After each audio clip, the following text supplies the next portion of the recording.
خب فیزیک کوانتوم الان چیزی که ازش برداشت شده اینه، به فرض ساده اگر یه گربه رو توی یه جعبه بذاریم 50% اون گربه تو اون جعبه وجود داره و در جعبه رو ببندیم و در جعبه رو وقتی باز کنیم 50% این گربه توش وجود داره و 50% وجود نداره. خب این منطقی نیست. چرا؟ چون همونجور که گفتم ذرات بنیادی از ذرات ریز بنیادی دیگری تشکیل میشن و اون ذرات ریز بنیادی از ذرات ریز بنیادی دیگه. یعنی چی؟ یعنی اینو میگه که اگر من یه جعبه دارم و یه گربه گذاشتم توش 100% این گربه در این جعبه وجود داره و وقتی من این گربه رو نذاشتم داخل جعبه 100% این گربه در این جعبه وجود نداره. منطق من اینو میگه. و کی به احتمال میرسم؟ وقتی من اینو مشاهده نمی کنم. وقتی مشاهده نمی کنم نمیدونم که آیا گربه داخل این جعبه رفته یا داخل این جعبه رفته و یا اصلا داخل جعبه نرفته. پس اینجا احتمالات میاد وسط. فیزیک کوانتوم هم با توجه به این آزمایش اینو داره بهمون میگه اگر شما دیتا داشتی، سنسور گذاشتی اینجا، دیتکتور گذاشتی که سنس کنه ببینه اولی اومده چپ دومی رفته راست، یعنی این که آقا اولی میخوره اینور دومی میخوره اونور، حالت دیگه ای نداره. و این چرا این میخوره اونور اون میخوره اونور؟ چون این سنسوری که گذاشتی یه موجی میفرسته برمیگرده این ذرات ریز بنیادی رو آزاد میکنه. وقتی ذرات ریز بنیادی آزاد میشه فوتون بعدی متوجه میشه با توجه به قانون دافعه ناپایداری که خودم کشفش کردم اینه که فوتون بعدی از این سمت میاد و وقتی ذرات ریز بنیادی از سرشو میذاره اینجا فوتون بعدی، چون این ذرات تازه ترن فوتون بعدی از اون سمت میره. این یعنی این که آقا فیزیک به ما میگه اگر شما دیتای مشخص با توجه به سنسوری که داشتی، حالا انسان خودش 5 تا سنسور داره، 5 تا حس داره، میتونه از حسگرهای دیگه هم استفاده کنه برای چیزایی که تو محدوده حسگر خودش نیست، تو محدوده این 5 تا حسی که ما داریم نیست، که اونا رو هم متوجه بشه. مثلا میرسیم به موجها. طول موج در طبیعت از لامدا به توان -10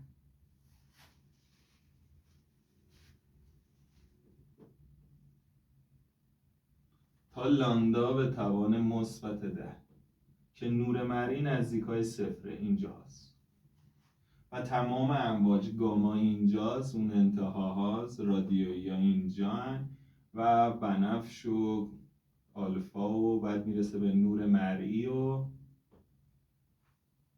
این طول موج توی کل طبیعت. این برای موج رفتار موجگونه رو اینجا میخوام بگم که چرا احتمالی اینجا میخوره؟ چون ذرات وقتی دیتکتوری اینجا وجود نداره که یه موجی بفرسته که جذب کنه با توجه به قانون جذب، سمت دیتکتور اول میره فوتون اول، فوتون دوم سمت مخالفش میره و اگر دیتکتورها رو چرخشی بذاری اینجوری میشه و بعد قانون دافعه ناپایدار به وجود میاد توی جزئیات. حالا میخوایم بریم سراغ کلیات. این از ذرات بنیادی و ذرات ریز بنیادی و دافعه قانون دافعه ناپایدار. حالا میریم سراغ کلیات. فیزیک برای تحلیل فیزیک 4 بعد لازمه.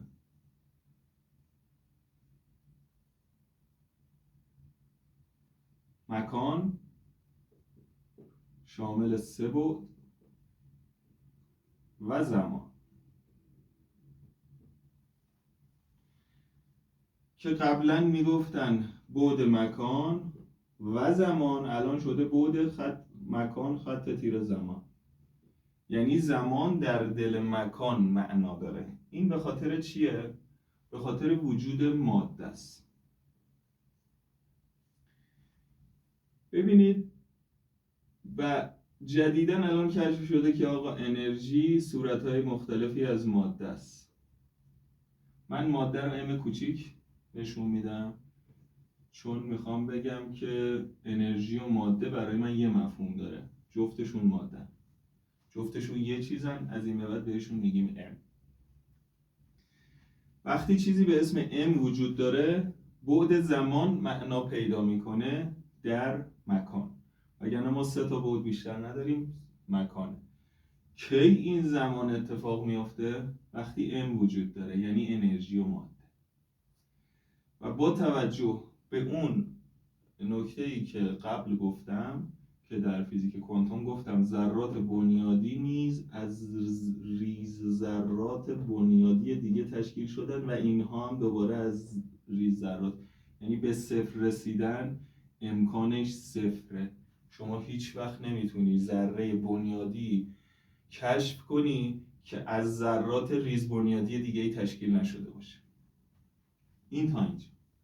حالا توی فیزیک چه شکلیه؟ ما یه جرمی اینجا داریم، صفحات زمان و مکان. صفحات زمان و مکان در واقع خم نمیشن. چرا ما میگیم خم میشن؟ چون ما فیزیکالیم و الان داریم راجع به فیزیک صحبت میکنیم. وقتی یه جرمی اینجا قرار میگیره و یه گرانشی داره،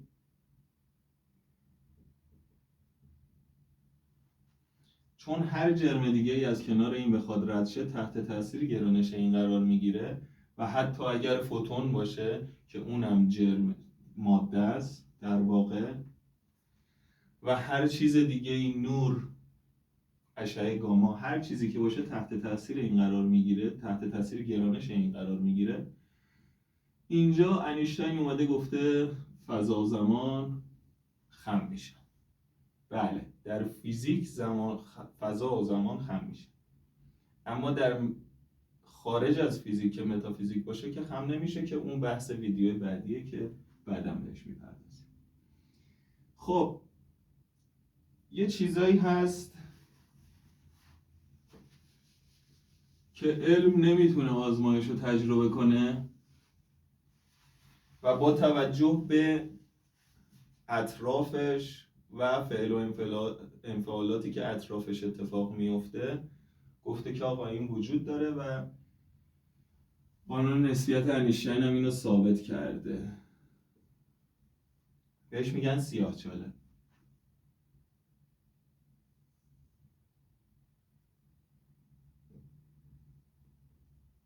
سیاه‌چاله‌ها چی هن؟ تعریفی که الان فیزیک راجبش داره و علمی که الان روز هست اینه که بیشترین جرم ممکن، ماکسیموم جرم ممکن در مینیموم حجم ممکن. چطوری این اتفاق میفته؟ مثال بزنم. یه ستاره استار وقتی داخلش، سوخت ستاره ها داخلش معمولاً اتفاقی که میفته جوش هسته‌ایه. یعنی چی؟ یعنی 2 تا هیدروژن به فرض میچسبن به هم و تبدیلی به یک هلیوم میدن.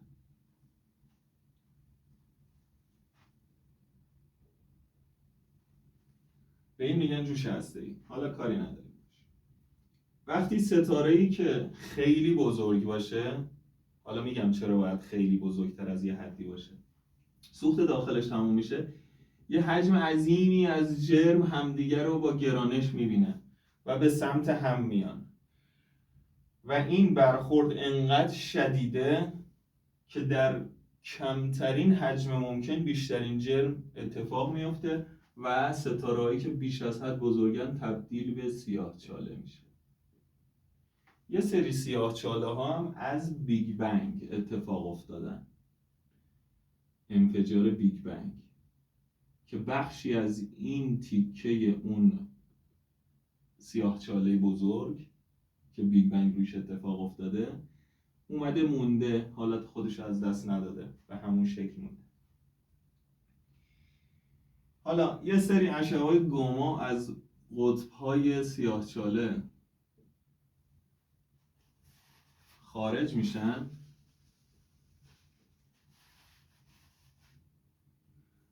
این فرض کنید سیاهچاله است، فضا و مکانم اینجوری خمیده میشن در مقابل سیاهچاله ها. چرا؟ چون تقریبا گرانشش میل میکنه به سمت بی‌نهایت، به سمت بی‌نهایت میل میکنه. یعنی چی؟ یعنی تمام طول موجهایی که ما میشناسیم، حتی گاما که ریزترینشونه و نور که پرسرعت‌ترینشونه، که تقریبا گاما هم نزدیک به نور سرعتش که 300 متر در ثانیه میره، اینا هم نمیتونن فرار کنن از این جاذبه بسیار قوی و همه چیز در واقع جذبش میشه. حالا فیزیک میگه که چی؟ میگه آقا من این افق رویداد رو میبینم که همه چیز دارن جذبش میشن و یا همه چیز تبدیل به انرژی های مختلف میشه میاد بیرون، حالا یا نور یا هر چیز دیگه ای، گاما اشعه. ولی چون این داخل رو نمیبینم و نمیتونم آزمایش و تجربهش کنم، پس واقعا هیچ دیتا و اطلاعاتی درون اون ندارم. حالا سیاهچاله ها چطوری به وجود میان؟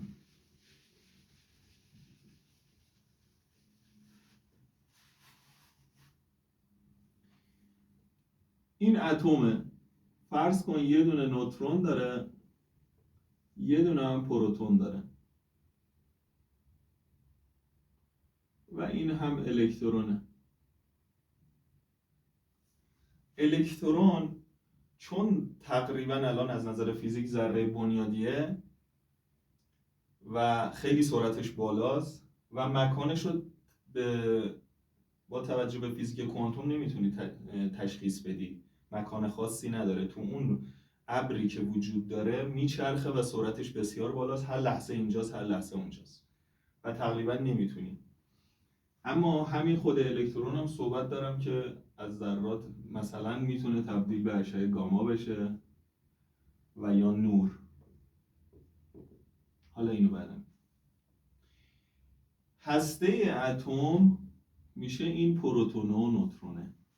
دارم ساده میگم همه متوجه بشن برای عموم این ویدیو.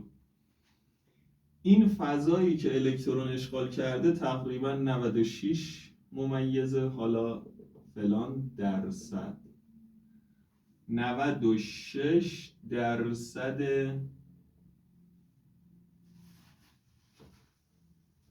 حجم اتم رو تشکیل میده. 96 درصد، حالا 96 درصد حجم اتم. خب برای اینکه ما توی فیزیک سیاهچاله رو بخوایم منطقی توجیه کنیم که چه اتفاقی براش میفته، تنها راهش اینه که این فضای که الکترون اشغال کرده، این نوترون اینم پروتون، این فضایی که الکترون اشغال کرده 96 درصدی رو حذف کنیم. یعنی چی؟ یعنی در سیاهچاله ها پروتون ها و نوترون ها انقدر جاذبه زیاده به هم میچسبن به دلیل جاذبه بسیار بالا و سیاهچاله چیزی نیست جز یک ابر اتم که پروتون ها و نوترون هاش کامل به هم چسبیدن. وقتی این اتفاق میفته انقدر جاذبه بالاست، نه تنها تمام جرم های اطرافش جذبش میشن، بلکه الکترون هم دور هسته پروتونی و نوترونی خودش نمیتونه بچرخه. چرا نمیتونه بچرخه؟ چون جاذبه به شدت بالاست.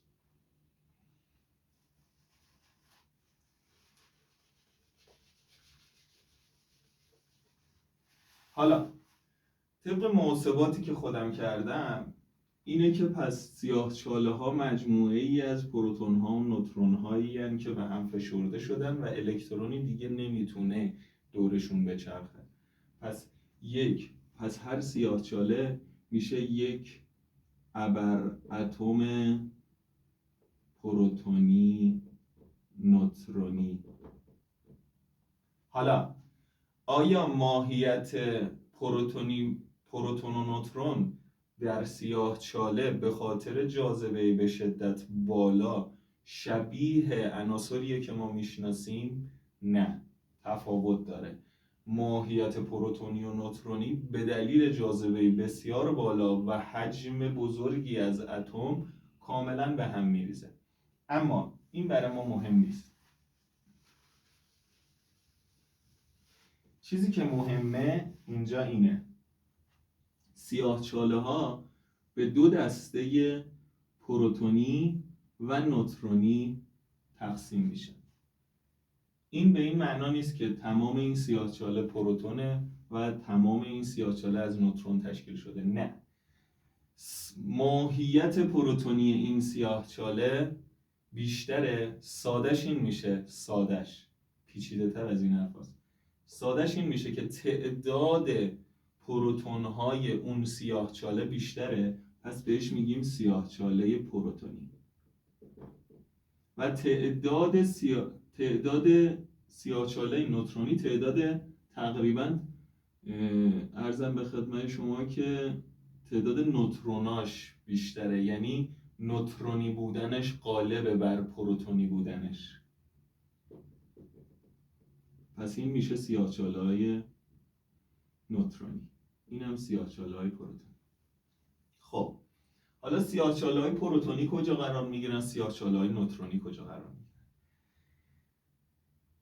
حدس بر اینه که بیشتر سیاهچاله‌هایی که در مرکز کهکشان‌ها وجود دارن سیاهچاله‌های پروتونی هستن. مرکز کهکشان‌ها و سیاهچاله‌های نوترونی در اطراف وجود دارن. حالا میگیم چطوره که سیاهچاله‌های بزرگ سیاهچاله‌های کوچیکو با توجه به قانون گرانش همدیگر رو جذب میکنن؟ بله، سیاهچاله‌های نوترونی توسط سیاهچاله‌های پروتونی بلعیده میشن و حتی سیاهچاله‌های نوترونی باعث میتونن بشن که یک سیاهچاله پروتونی تبدیل به سیاهچاله نوترونی بشه با توجه به تعداد نوترون هاشون. اینو تا اینجا در نظر داشته باشید.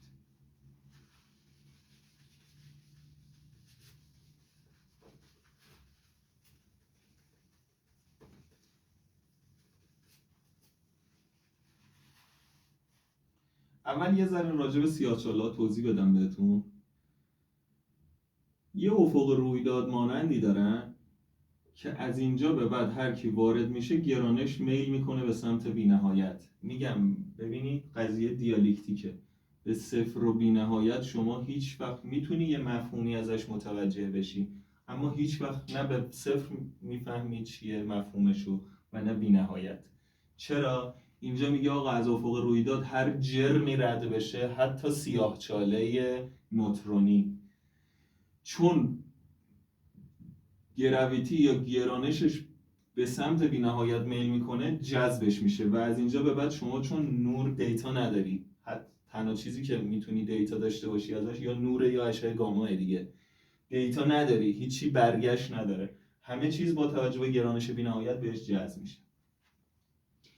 این جذب شدن که جذب میشه که بره به اون سمت که پروتون‌ها و نوتروناش بچسبن به اون ابر اتم که همون سیاهچاله است و یه سری نور از اینجاها از افق رویداد میاد بیرون. این چیه؟ اون امه است که یه بخشی از این امه تبدیل به ای میشه و بخش دیگهش که اگر ام باشه که 100% جذبش خواهد شد و یا بخشی از این امه دوباره تبدیل به ای میشه.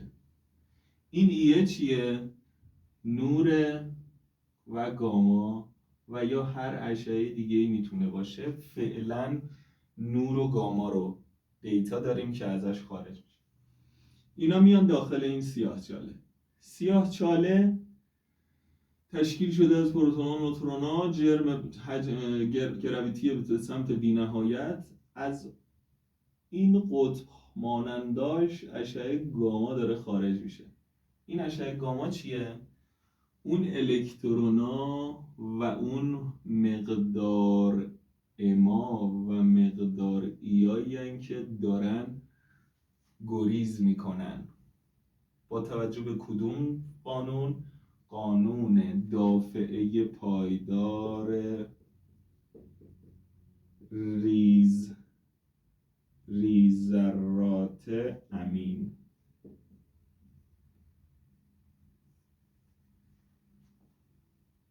حالا اینو داشته باشید.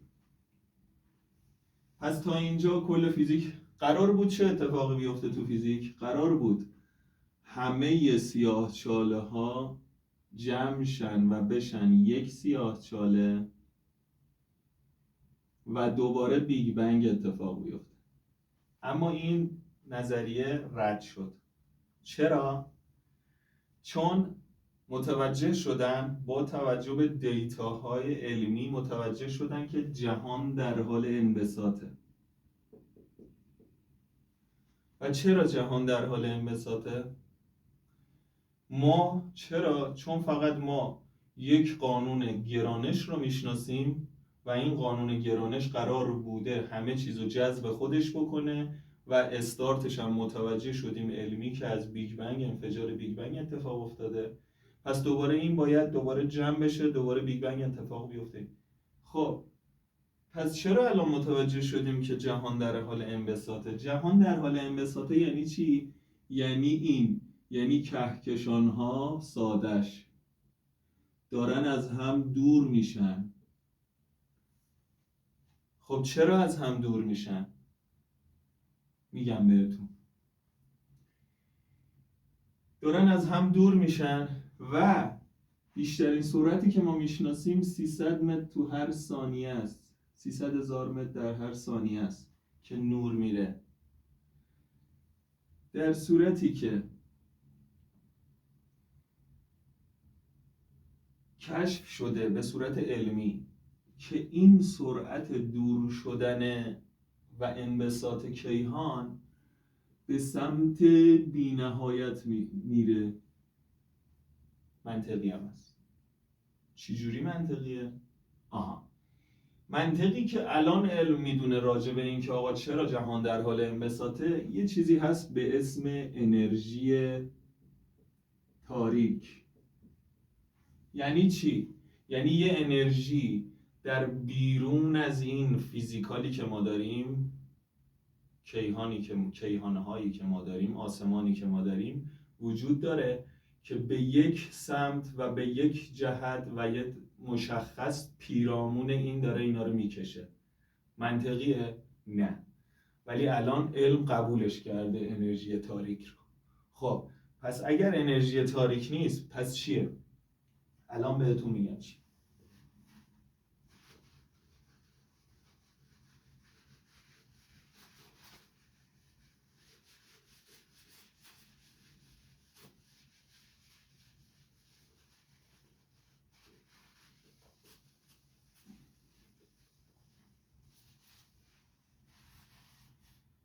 هر امی که گفتم بهتون چیه در فیزیک وجود داره تحت تأثیر دو شتابه. شتاب یک جی یا همون گرانش، شتاب دو دی، شتاب دافعه. خب نیروی دافعه کیهانی چیه؟ نیروی دافعه در ریزذرات رو بهتون توضیح دادم. حالا نیروی دافعه در عرضم به خدمتتون در کیهان. سیاهچاله های پروتونی که معمولاً در بلک هول. در مرکز کهکشان ها وجود دارن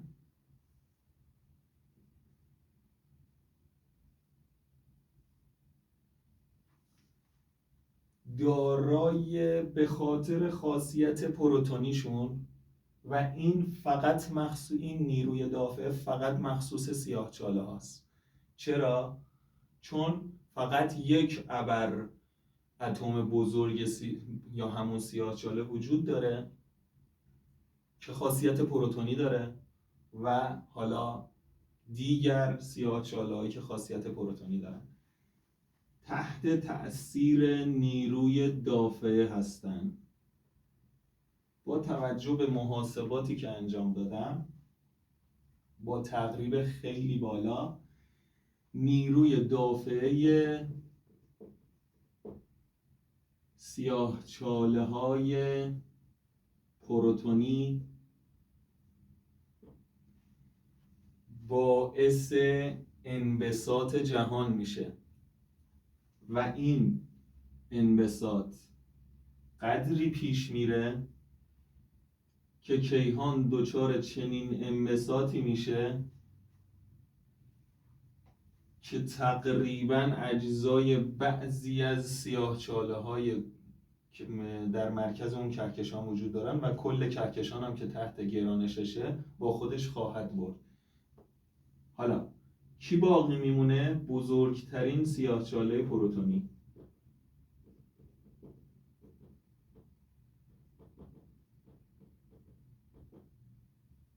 حالا اینا میرن سرعتشون میرسه به تقریباً بی نهایت. یعنی چی؟ یعنی ما از نور پرسرعت‌تر نداریم الان تو فیزیکی که میشناسیم، اما اثبات شده که این کهکشان ها و این انبساط جهان میره به سمت، یعنی چی بی نهایت؟ یعنی وقتی چیزی سرعتش بی نهایت میشه دیگه تمومه، تقریباً با نابودی فرقی نداره. نابود نیست، ببینید نابودی وجود نداره، ولی اون تیکه از علم یا فیزیک به سمت بی‌نهایت سرعتش میل کنه دیگه میتونیم بگیم هم وجود نداره و هم هر جایی وجود داره که رسیدن بهش تقریبا سخت. خب پس به جای انرژی تاریک که در تمام کیهان وجود داره و یک اثر میذاره و تقریبا متافیزیکیه و قبولش ندارم به هیچ وجه و اصلا منطقی نیست، پس چی باعث انبساط جهان میشه؟ نیروی دافع سیاهچاله های پروتونی. این یعنی چی؟ یعنی یک نیروی دافعه در ریز بنیادها کشف شد و یک نیروی دافعه در کیهان و یا بین سیاهچاله ها و این باعث انبساط جهان داره میشه. حالا چطوری میتونیم دیتای مشخص داشته باشیم از نیروی دافع سیاهچاله های پروتونی و اثبات این که حتی سیاهچاله ها پروتونی و نوترونی هستند؟ حداقل به یک ابر کامپیوتر کوانتومی نیازه و 300 نفر از بهترین، یه تیم 300 نفری از بهترین دانشمندای برجسته دنیا تا بتونیم تمام این مسائلی که من اینجا توضیح دادم رو به طور کامل و واضح به صورت علمی در بیاریم. چون الان چیزایی که الان گفتم از نظر علم شبه علمه. چرا؟ چون هنوز با تقریب بسیار بالا تایید نشده. امیدوارم که خوشتون اومده باشه از این ویدیو. اگر قدر این ویدیو دونسته بشه حتما یه ویدیو میذارم راجع به متافیزیک و ابعاد متافیزیک و جنس‌های متافیزیک که فوق‌العاده زیباست و جذاب و قشنگه. پس تا دیداری دیگر بدرود.